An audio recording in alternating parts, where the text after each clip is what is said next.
Buenas tardes a todos. Bienvenidos a esta serie de 3 transmisiones. El 14 de julio celebraremos la fiesta de San Camilo. Él murió en el 1614, el 14 de julio. Y por esa razón ponemos la fiesta litúrgica en este día. En estos próximos 3 miércoles hablaremos de algo sobre San Camilo. Hoy empezaremos con la vida. De una manera sencilla nos ayudará la doctora Marisa Chávez Correa. La próxima vez un servidor, el 1 de julio, miércoles primero, les dirá algo sobre la espiritualidad de San Camilo. Y el 8 de julio, el estudiante, el formando Camilo, Marlon Fernando Soto, hablará sobre la actualidad de San Camilo, es decir, cómo es todavía una figura muy actual para todos nosotros. Es una manera para acercarnos a este santo, un santo de la caridad, muy importante y para nosotros muy significativo porque inspira nuestra actividad como Centro San Camilo y también como comunidad religiosa. Les dejo ahora en compañía de la doctora Marisa Chávez, es una colaboradora del Centro San Camilo, es la encargada también de animar a toda la gran familia del Centro San Camilo, todos los grupos de voluntariado, en el tema de la motivación al compromiso y de la espiritualidad. Ella nos ayudará a comprender un poquito mejor a este santo, San Camilo. Sí, comprender a través de su biografía cuáles fueron las encrucijadas más importantes de su vida. Les dejo en compañía de la doctora Marisa. Gracias. Pues buenas tardes, es un gusto estar con ustedes el día de hoy para compartir la vida de San Camilo. Su historia es una buena noticia, es una buena noticia y también su historia es revolucionaria, el amor hecho servicio. Es un honor para mí hablar de un hombre que es considerado el heraldo de la compasión samaritana. Y pues vamos a empezar a ponernos un poco más en el contexto de la historia y pues fue el año 1500 cuando él nace, 1550, y entonces en este siglo tenemos en un contexto social, cultural, político, la vida de San Camilo. Él vivía en un área, nuestra historia se refleja geográficamente en el área de Europa, específicamente en el área central de Italia y en el área de los Abruzos, que está entre los Apeninos y el mar Adriático. Este es el área de los Abruzos, el poblado. Y la historia que narraré tiene su inicio en este pequeño poblado de la región de los Abruzos, en Italia, en Buchianico, situado en uno de los 1000 cerros que siguen desde los Apeninos hacia el mar Adriático. Debe sus orígenes a los habitantes de Buca sobre el Adriático, quienes aquí se refugiaron en el tiempo de los sarracenos en el siglo IX. Lugar seguro, lejano de las vías de comunicación, del ruido de las grandes ciudades y cerca de las cimas de la Mayela y el Gran Sasso, muy cerca del azul del mar. Hospeda gente tranquila y tenaz al mismo tiempo, sensible y preparada para grandes empresas, como inspira el grande y luminoso escenario que los rodea. Estamos en el año del Señor 1550. También Buchianico tiene su abadía, sus torres medievales y una única puerta de ingreso, su castillo con su príncipe. Aquí habitan los de Lelis, gente de noble linaje, entre las familias más destacadas de la sociedad y honrada y de bien. Doña Camila de Compelis, hermana del mayordomo de Basto, nativa de Loreto, Aprutino, y esposa de Juan de Lelis, capitán de Carlos V, tiene casi 60 años y está esperando a un hijo. Es el único bien del mundo que desea fervientemente por su soledad en las largas e incansables noches invernales. Juan, su esposo, está muy lejos para servir con la espada en una de las 100 cortes de Italia. Sin embargo, Su gozo inesperado, considerada su avanzada edad, está turbado por un sueño misterioso. Una larga fila de niños con una cruz bordada al pecho son guiados por uno más alto con un estandarte con el mismo signo. Su corazón de mamá se estremece. ¿Será un bandido? ¿Un jefe asesino de una pandilla? Son muchas las historias de bandoleros que circulan entre la gente. Tiene miedo que su hijo, pedido al Señor con súplicas y lágrimas, termine sus días colgado de una cuerda al cuello, ruina y vergüenza de su casa.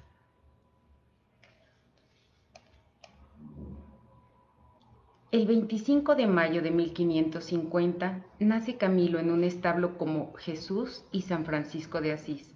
Así lo quiere doña Camila, para pedir la ayuda del cielo sobre su pequeña criatura que se había hecho preceder por un sueño extraño. En la iglesia de la abadía de San Urbano, clero y pueblo están en el momento de la consagración de la misa solemne. En la plaza, las tropas comandadas por el capitán Juan de Lelis están listas para repetir la representación histórica que conmemora las victorias y paces con la cercana y rival ciudad de Chieti, logradas gracias a la ayuda del santo patrono San Urbano I, papa y mártir. Así narra, y todavía lo hace hasta ahora, la tradición popular.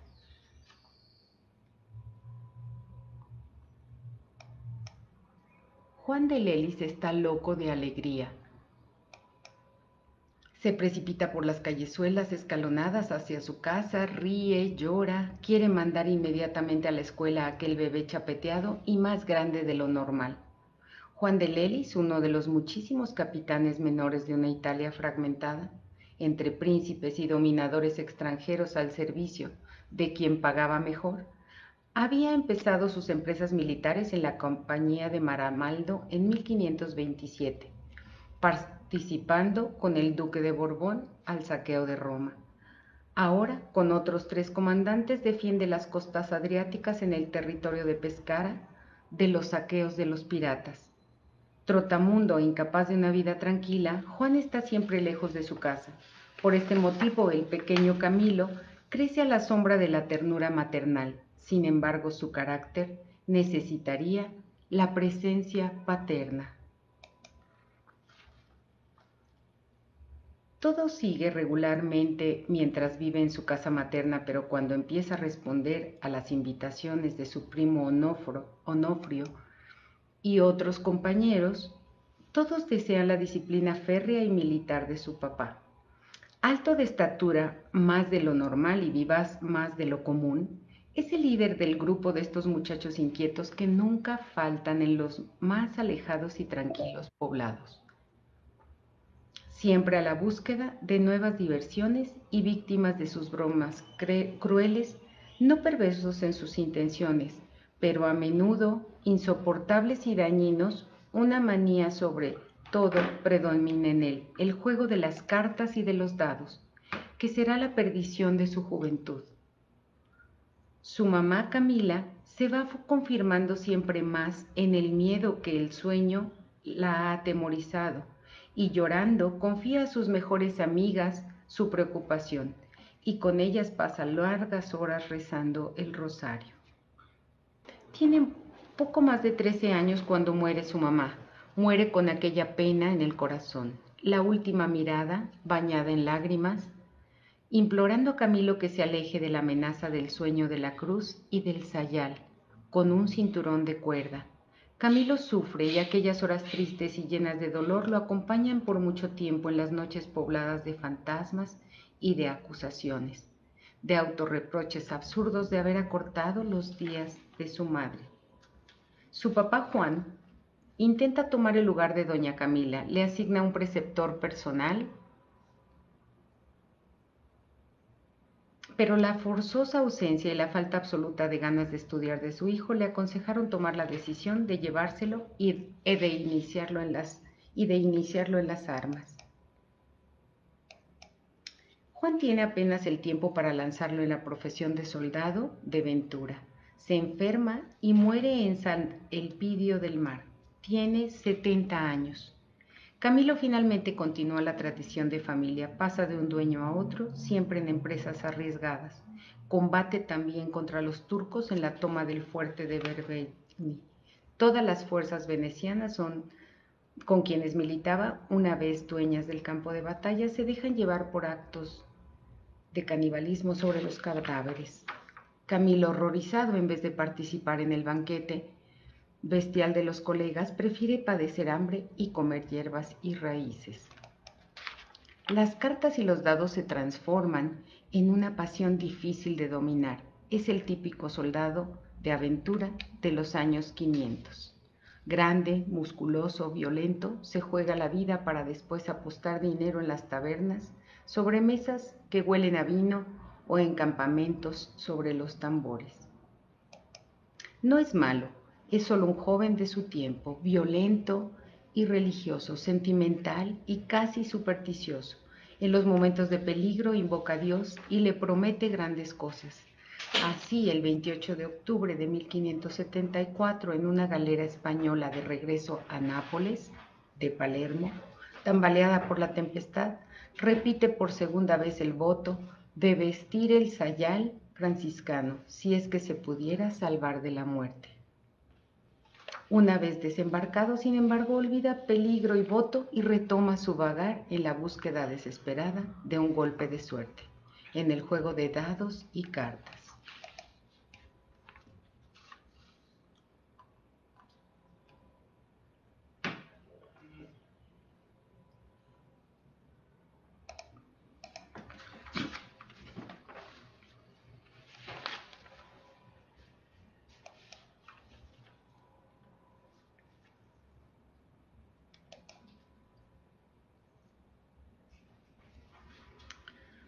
Alto casi 2 metros y fuerte como un roble, se siente minado a la base, una llaga misteriosa en el empeine del pie derecho, empieza con vesícula en el izquierdo, un poquito de suero y después desaparece.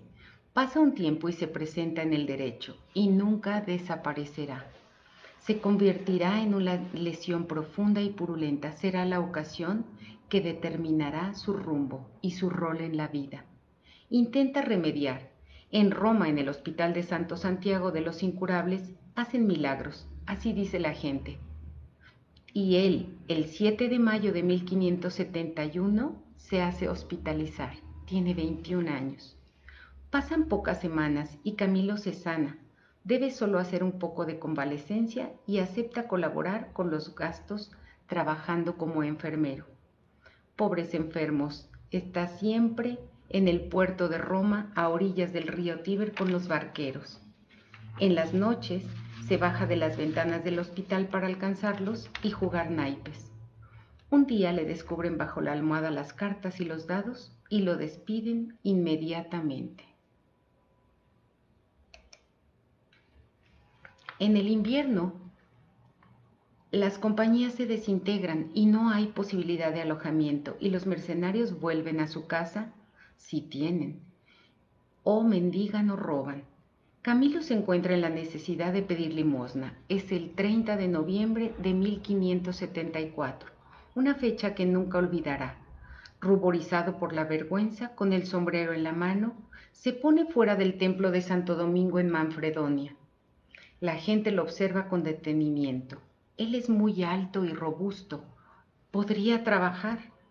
Antonio Nicastri, detrás de los harapos y las peticiones de la limosna para combatir el hambre, se da cuenta del drama de un joven, víctima de su exuberancia juvenil y de su deseo de hacerlo todo por su cuenta. Lo invita a presentarse al convento de los capuchinos, donde en cambio de un honesto trabajo podrá recibir un pan y un techo. Camilo lucha contra sí mismo y con el amigo Tiberio de Siena, quien quiere ir a otro pueblo. Finalmente las mordidas del hambre y el frío ganan y regresa, razonando entre sí. Tal vez el Señor me ha puesto enfrente esta construcción de los capuchinos para mi bien y para satisfacer la obligación del voto.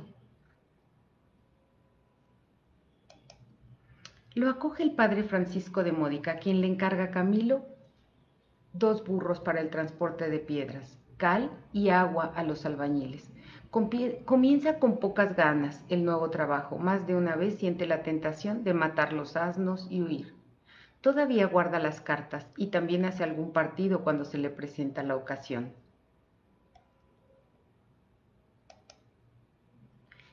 El 1 de febrero de 1575, Camilo, con asno y canastos llenos de mercancías, viaja a otro convento, el de San Juan Redondo. Debe regresar el día siguiente con un vino que produce el convento. Por la tarde lo recibe el guardián, Padre Ángel. Descarga la mercancía, come y sale en la huerta con el religioso y bajo los cultivos de las parras. El hombre de Dios, quien en otras ocasiones se ha encontrado con Camilo, le habla de Dios de manera llana y convencida. Dios lo es todo. Lo demás, todo lo demás es nada. Salvar el alma que no muere es el único compromiso para quien, como el hombre, vive una vida breve y suspendida y continúa amonestándolo a resistir las tentaciones de las pasiones. Camilo no contesta nada, pero su corazón está conmovido y pasa la noche sin dormir. El gigante testarudo y orgulloso, bajo el influjo de la gracia, empieza a desmoronarse. El 2 de febrero, fiesta de la purificación de la Virgen María, Camilo asiste a misa y recibe el cirio bendito. Se despide del Padre Ángel y sale con su burro de regreso a Manfredonia. La débil luz del amanecer baja de las cimas del Gárgano. Sobre la senda tortuosa, entre las piedras blancas, pulidas por el agua del torrente. La tradición dice que muchos años antes, el arcángel San Miguel había tenido una lucha muy dura con el diablo allí. Allí mismo, en el valle, tiene lugar otra batalla entre el hombre viejo del pecado y los vicios y un alma joven que quiere redimirse. De repente, Camilo se encuentra en el suelo, llorando como un niño y gritando: Dios, Señor, he pecado, perdóname a mí, gran pecador, miserable e infeliz soy yo, quien por mucho tiempo no te he reconocido, Dios mío, y no te he amado.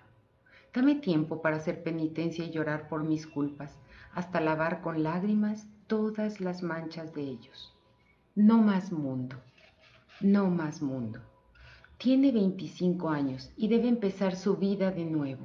La Iglesia celebra el Año Santo y otorga el perdón general.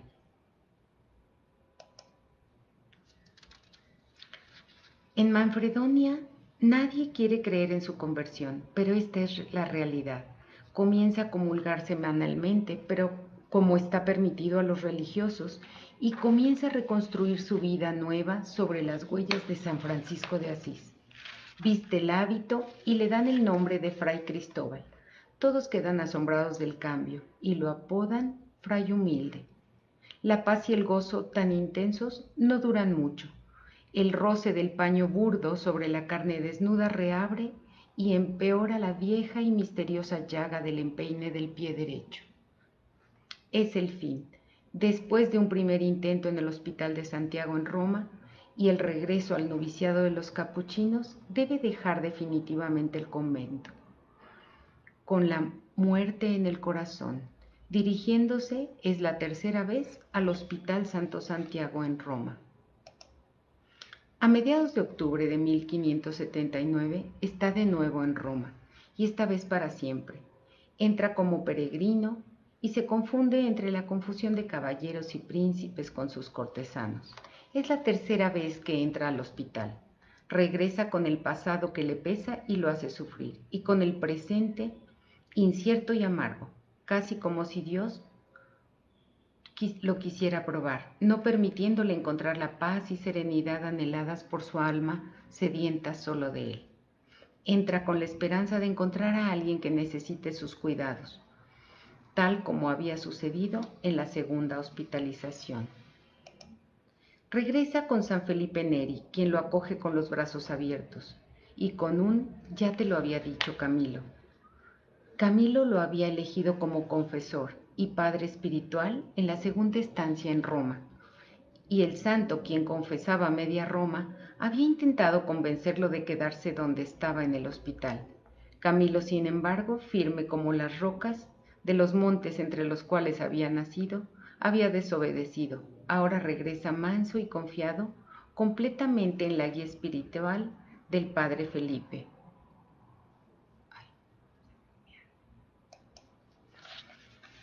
En el hospital de Santo Santiago lo reciben con gusto.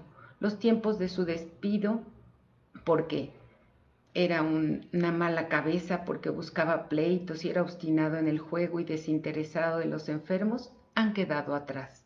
Los jefes lo nombran maestro de la casa, es decir, como una especie de director administrativo, responsable de la casa, del personal y del buen funcionamiento del servicio.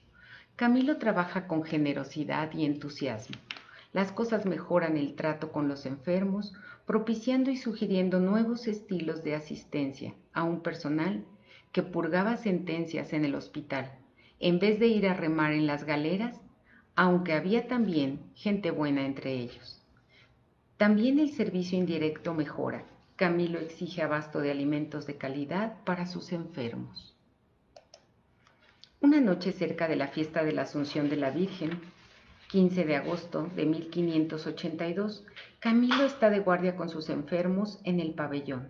Se da cuenta que es imposible hacer que ese personal dé más de sí y que sus pobres enfermos, torturados por el sufrimiento y el calor asfixiante del verano, necesitan más. Los ve como abandonados, con crueldad, y se acuerda de sus salidas por las ventanas durante su primera hospitalización. Ahora ha regresado, gracias a Dios, para expiar sus pecados. Ha regresado por causa de su llaga misteriosa, a la que deberá convertirse en su casa. Por primera vez tiene la inspiración de organizar una compañía de hombres piadosos y de bien, quienes voluntariamente y por amor a Dios quieran servir a los enfermos con la caridad y el cariño que tienen las mamás cuando atienden a sus hijos enfermos.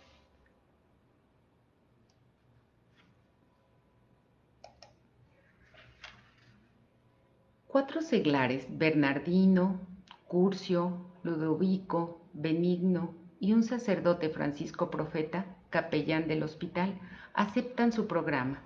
Quien trabaja bien e intenta cambiar la situación en su ambiente debe de estar preparado a las reacciones contrarias de los demás, que no quieren cambiar o quieren continuar haciendo sus negocios. También para Camilo se prepara la tormenta de todos lados. Los dirigentes del hospital, sus colegas y hasta San Felipe Neri lo atacan y lo humillan. Este último lo rechaza de entre sus penitentes y lo envía con otro padre, el padre Talpa. Desanimado y cansado, Camilo está a punto de renunciar cuando una noche, es la segunda vez, el crucifijo se anima, desprende los brazos y le habla. ¿De qué te afliges, cobarde? Sigue adelante, que yo te ayudaré, porque esta es obra mía y no tuya. Recargado de entusiasmo, decide hacerse sacerdote. Ha manejado hasta ahora espada y arcabuces, y los años empiezan a pesarle. Sin embargo, él no se acobarda y regresa a los pupitres para estudiar en el Colegio Romano de los Jesuitas. Sus compañeros, jóvenes, se burlan de él. Llegaste tarde, le dicen. Un maestro, el padre Cornelio, debe intervenir y, aprovechando la ausencia de Camilo, describe un día quién es y lo que está haciendo. La burla se torna en cariñosa y devota admiración que apena a Camilo.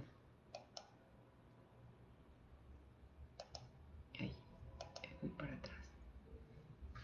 Superado el examen en el vicariato, superadas también diferentes dificultades de naturaleza económica, por fin el 26 de mayo de 1584, Camilo es ordenado sacerdote en la Basílica de San Juan de Letrán. La maldad del hombre puede llegar a ser grande y asustar. Voces malignas insinuaban que Camilo y sus compañeros querían adueñarse de la administración del hospital. Lo llaman a cuentas y lo regañan, lo amonestan y le mandan que cierre de inmediato el oratorio donde tenía sus reuniones, la que llamaban su compañía de burla, y que vuelva a servir a los enfermos en la oscuridad, en la oscuridad y la simplicidad. Camilo obedece, pero llegado a su lugar de oración se da cuenta de que ya lo han desmantelado y han tirado al suelo el gran crucifijo que desde hacía tiempo acompañaba a Camilo. Es demasiado. Camilo se da cuenta de que ha llegado la hora de dejar el Santo Santiago y buscar otro lugar para realizar sus proyectos, porque se ven multiplicadas las peticiones por parte de aspirantes que quieren compartir su ilusión.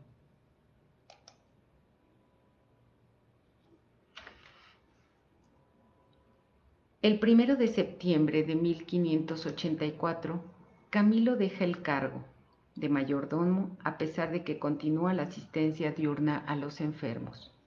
Algunos días después, a mediodía, cuando las calles están llenas de gente, sale del Santo Santiago con su crucifijo, recorre la calle de Ripetta, sale de la puerta de la ciudad y se establece en la pequeña iglesia de la Madonina de la Virgencita de los Milagros, a orillas del río Tíber. El tiempo pasa y se convierte en historia también para la compañía del Padre Camilo. De la Virgen de los Milagros pasa a la calle de las tiendas oscuras, el grupo se hace más numeroso y la caridad angelical se convierte en el más poderoso medio de propaganda. Es hora de pedir y recibir la aprobación oficial de la Iglesia, que llega el 18 de marzo de 1586 con el Papa Sixto.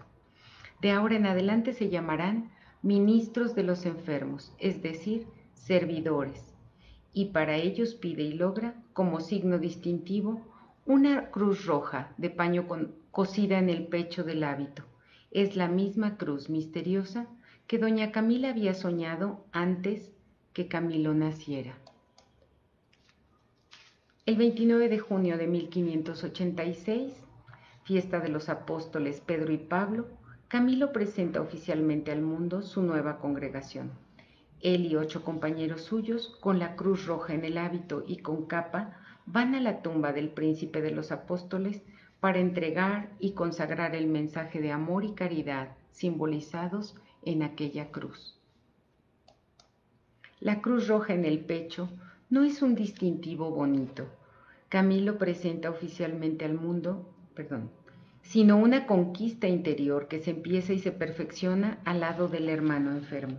El Padre Camilo recuerda a menudo a sus religiosos esta enseñanza.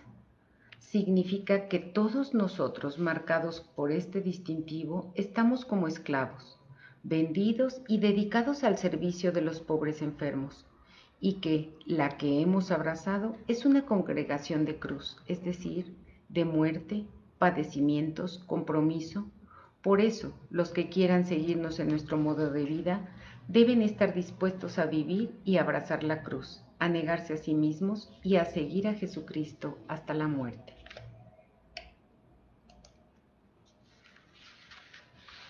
En la primavera de 1587, cuando la nieve deja libre los caminos, el Padre Camilo vuelve a Buquiánico, acompañado por sus 6 religiosos. La cruz roja en sus pechos asombra a los habitantes del pueblo. El sueño de doña Camila, su madre, se ha convertido en realidad. ¿Dónde está el joven perdido de antaño, peleonero, aventurero y jefe de las peores pandillas? Baja entre los cipreses que vigilan el sueño eterno de su madre y desata el último nudo que le atormentaba. ¿Ves, madre, la cruz roja que soñaste y que por mi culpa tanto te hizo sufrir? No es para ruina y destrucción de nuestra casa. ¿Ves cómo Dios la ha convertido en resurrección de muchos y en exaltación de su gloria? Camilo ama mucho su tierra y regresa a menudo. Allí no hay hospital y a pesar de esto, en 1594, establece un convento y deja una comunidad religiosa para la asistencia espiritual y la instrucción religiosa de sus paisanos, regados por su ancha campiña.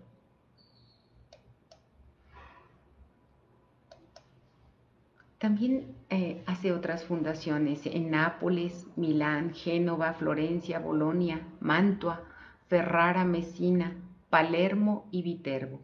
Y donde quiera que sea posible, Camilo establece comunidades de sus religiosos, asumiendo el servicio completo de los enfermos. Terrible amenazante de muerte y muy frecuente en aquellos años es la peste. Estalla en verano y siempre en aquella multitud de escuálidas chozas amontonadas alrededor de las ruinas antiguas de Roma. Carestía y sequía, falta de las más elementales medidas de prevención y de higiene, favorecen la expansión de los microscópicos enemigos de la vida. Donde quiera y siempre que es posible, los ministros de los enfermos están presentes. El cuarto voto de su regla los compromete al servicio de los enfermos, aún en caso de peste. La Iglesia está por conceder a la congregación la profesión religiosa solemne, pero hay dudas y perplejidades. Estamos en agosto de 1590 y las antiguas ruinas se llenan de muerte y de desesperación. Camilo se lanza en alma y cuerpo a aliviar los sufrimientos. Se queda solo con sus religiosos a enfrentar la situación. Es el bautismo de sangre de la congregación. La Cruz Roja sale aún más roja por la sangre de muchos muertos en nombre de la caridad y el amor. El 21 de septiembre de 1591, la Iglesia reconoce este holocausto anónimo de muchos jóvenes y eleva la compañía del Padre Camilo a orden religiosa. Camilo entra a todos los lugares y toca todas las puertas. Cuando no recibe respuesta, con un empujón, derriba la puerta y entra por la ventana. O se baja por un agujero en el techo. Tiene un sexto sentido para detectar a la gente que no se puede defender, no puede pedir ayuda o es víctima de la muerte. En lo profundo de la noche de Roma, una luz tenue va y viene del convento de la Magdalena, la casa de Camilo y su cuartel general, una llama de amor que va a llevar luz y calor a quien no espera nada más de los hombres y de la vida. Maldice el día y que maldice el día de su nacimiento. Camilo quisiera tener 100 brazos y una casa grande para acoger a todos los que sufren. Invoca sobre sí la justicia de Dios para ganar la libertad a los demás, si fuera posible. En una ocasión enfrenta a un capitán que tiene la orden de embarcar en el puerto de Roma a todos los mendigos que puede agarrar con una redada. Camilo le ruega, llora, amenaza y finalmente le entregan a los 4 más enfermos que ciertamente hubieran muerto en aquella nave. Camilo a menudo viaja por mar y en estas ocasiones no deja de rezar y hacer el bien. Cuando llega al navío pide al comandante noticias de los condenados a remar que estén más enfermos. Los cuida y asiste a lo largo del viaje, estando bajo cubierta en un lugar oscuro y maloliente en toda la travesía. Llegados al puerto, o les deja un donativo o baja para comprarles algo que necesiten. Después de Roma y Nápoles, la ciudad italiana que ve el santo ardor del Padre Camilo es Milán, a donde llega el 14 de junio de 1594 y entra en la Ca' Granda, el monumental Hospital Mayor, para revolucionar el sistema asistencial. Aquí redacta un asombroso texto de deontología asistencial hospitalaria para sus sacerdotes y hermanos enfermeros, que se anticipa al tiempo y llama la atención por lo que sabe hacer el amor al prójimo por Cristo. Quiere ventanas grandes en las salas para que luz y aire den respiro saludable a los enfermos. Recomienda sábanas limpias y cobijas pesadas en el invierno, turno de guardia continua de los enfermeros y asistencia continua para los moribundos. No está satisfecho con la teoría. Como buen viejo militar, exige las grandes maniobras de preparación y entrenamiento. Prepara camas, colchones y sábanas, y enseña cómo se tiende la cama y hace repetir las maniobras con un religioso encamado, para que la acción sea más realista. Vuelve también a los campos de batalla, pero con su cruz roja para llevar vida y salvación a los soldados heridos. No puede participar personalmente porque el Papa mismo se lo impidió, pero da normas precisas y detalladas a sus religiosos para los primeros auxilios, la preparación de las ambulancias, la predisposición de un hospital de campo. Conoce bien los horrores de la lucha y tiene todavía en su nariz el olor agrio de la sangre mezclada con la pólvora. La primera ocasión se presenta en junio de 1595 con la expedición contra los turcos en Hungría, y se repite la misma experiencia en el 97 y en el 1601. Anticipando los tiempos, Camilo inicia la organización asistencial en los campos de batalla.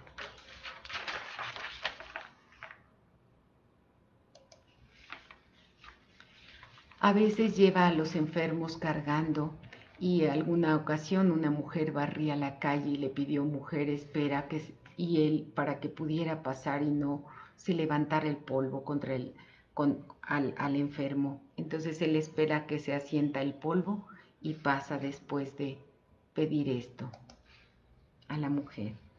Camilo también, en donde quiera que encuentre enfermos, se los echa a cuestas y los lleva al hospital. Y una vez acompañando a 3 o 4 de ellos, pero a mitad del camino uno se desmayó. Él encuentra una carroza y le pide que por favor lo lleven. Y estos hombres le dan toda la carroza y él puede llevar al enfermo.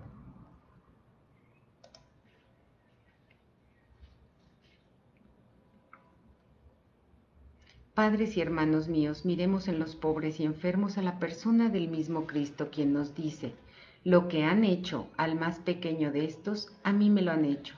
Hermanos míos, estos pobrecitos y enfermos a quienes servimos nos harán ver un día el rostro de Dios. Los enfermos son nuestros señores y amos, y nosotros los debemos servir como sus siervos y esclavos. Aquí radica el secreto de la conversión de Camilo, el haber descubierto a Dios en los pobres enfermos.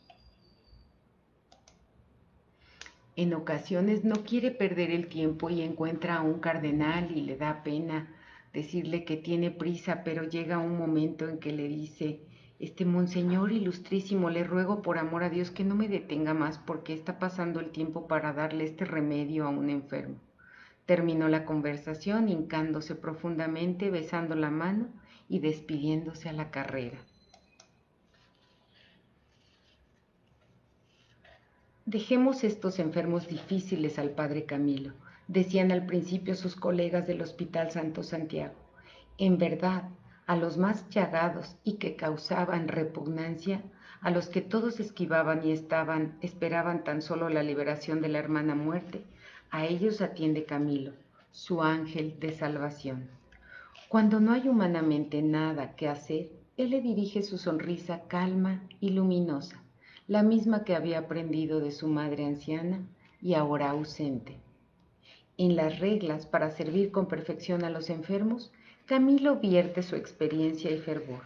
Confía en particular en los jóvenes, llenos de entusiasmo con él, generosos y después dispuestos a inmolarse por el prójimo.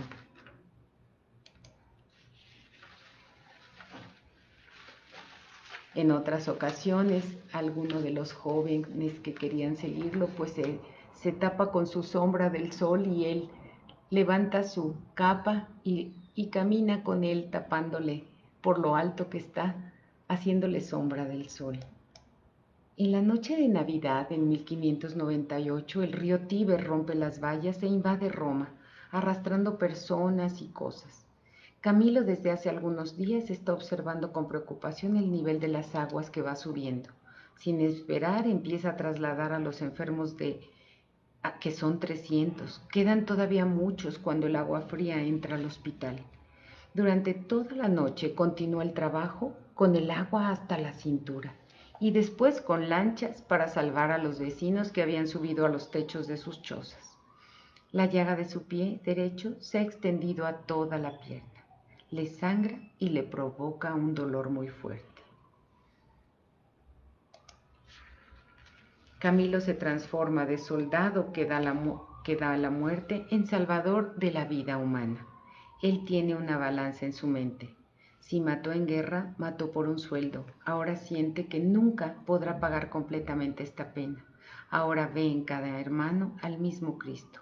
Lo ha descubierto tarde y no encuentra paz hasta que lave la sangre de su Dios que él ha derramado sacrílegamente en la tierra con su mano asesina y golpeando a hermanos anónimos y nunca conocidos. También él envejece y se debilita. Está en Génova cuando empieza a sentirse débil. Zarpa para Roma, a donde llega el 13 de octubre de 1613. Pasa algunos días encamado. Retoma su servicio al lado de los enfermos del Santo Espíritu, pero su físico no aguanta ya. Vuelve por última vez al hospital para despedirse de sus enfermos. Le entregan la llave de su humilde habitación que usó por muchos años.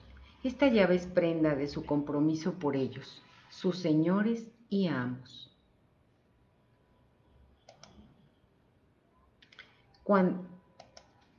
Cuando las campanas de Roma tocan el Ave María de la noche del 14 de julio de 1614, Camilo está muriendo. Lo rodean sus ministros de los enfermos. Rezan por él. El cardenal Guinassi le lleva el viático y la bendición del Papa. Entra en agonía y un sacerdote de los suyos le susurra: Jesucristo te muestre su rostro. Camilo muere a las 9:30 de la noche del lunes 14 de julio de 1614. Tiene 64 años, 40 pasados al servicio de los enfermos. El mensaje de amor y caridad de Camilo no ha muerto y todavía brilla y alumbra nuestras tinieblas. En un mundo en el que prevalece la ley de la jungla, queda su testimonio de amor hacia cada hermano, amado y servido como si fuera la persona misma de Cristo. Queda su vida y lección que los principios que deben regir la convivencia humana deben ser los de la comprensión y tolerancia recíprocos y no los de la violencia. Sangre llama sangre, amor llama amor. Los problemas del mundo de la salud se resuelven con un estilo de humanidad y fraternidad universal. Los pobres marginados lo quieren santo de inmediato, y lo eligen como su patrono. La Iglesia, después de todas las investigaciones y averiguaciones, lo proclama santo en 1746. El Papa León XIII, en 1886, lo proclama patrono universal de los enfermos y hospitales. La ciudad de Roma, en 1914, lo declara bienhechor de la humanidad. El Papa Pío XI, en 1930, lo define modelo de asistencia para los trabajadores de la salud y enfermeros. San Camilo continúa su peregrinación de caridad por las calles del mundo a través de sus religiosos, hermanos y padres, en hospitales, dispensarios, asilos, instituciones para enfermos de todo tipo en los 5 continentes. Los anima la fe en Jesús, buen samaritano, que nos repite: ve y haz tú lo mismo.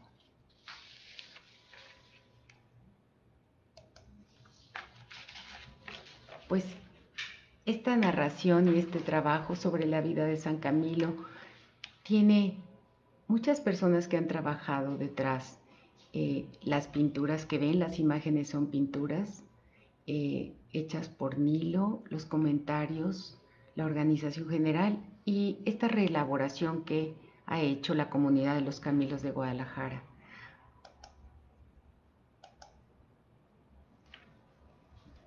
Pues es un gusto haberles compartido un poco de su vida de San Camilo. Hay tantas cosas bellas y anécdotas, pero creo que esto pues puede darnos una clara idea y motivación para continuar con este anhelo y deseo de llevar este bien, estas ganas, pues de seguirlo y de tener ese amor por el cuidado de los enfermos.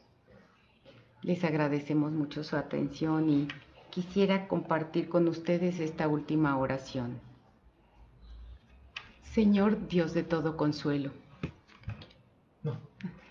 Padre rico en misericordia, tú eres amor, tú conoces nuestras necesidades y estás presente en nuestros sufrimientos. Tú elegiste a San Camilo para servir a los enfermos y enseñar a los demás el modo de servirlos.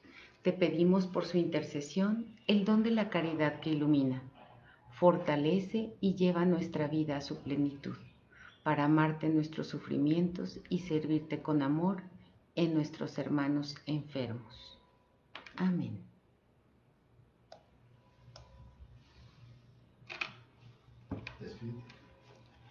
Pues les agradecemos mucho el que hayan permanecido con nosotros y que San Camilo interceda por nosotros. Y así como él decía que los que tenemos el privilegio de servir en el área de la salud, llevemos cada día más corazón en las manos para servirlos. Muchas gracias.